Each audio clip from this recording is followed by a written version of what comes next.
Then I went to technical services, where I was in charge of finding documents that you don't find in libraries, like where you put explosives on a bridge. Where's the best place to put an explosive on a bridge, and what kind of explosive do you have to get that goes underwater without it, destroying its effectiveness.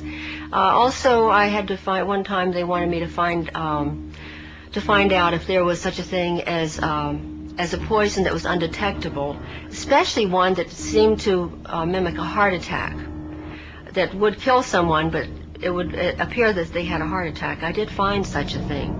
Does this pistol fire the dart? Yes, it does, Mr. Chairman, and a special one was developed which potentially would be able to enter the target without perception.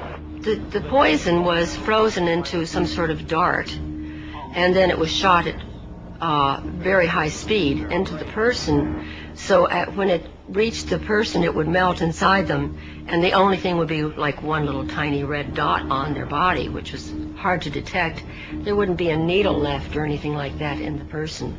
But also the toxin itself would not appear in the autopsy? Yes, so that there was no way of perceiving that the target was him. I think the first time that I seriously questioned anything that was more than I just couldn't take it anymore was when I came across this document. It was eyes only, and it was to my boss, but he only had one hand and a hook in the other hand, so I always opened all of his mail and his packages and so forth. And this one, he wasn't in the office. I opened it and I read it. It said eyes only. I wanted to read it because I wasn't supposed to, probably. And it was a report about a mission where they had blown up a bridge in Asia somewhere, and they had killed a number of women and children who were on their way to market that morning. It was reported as though they were really proud, mission accomplished. That one bothered me a lot. When my boss came in, I gave him his mail and I mentioned this, and I said, "This is wrong. These women hadn't done anything. These children didn't deserve to die.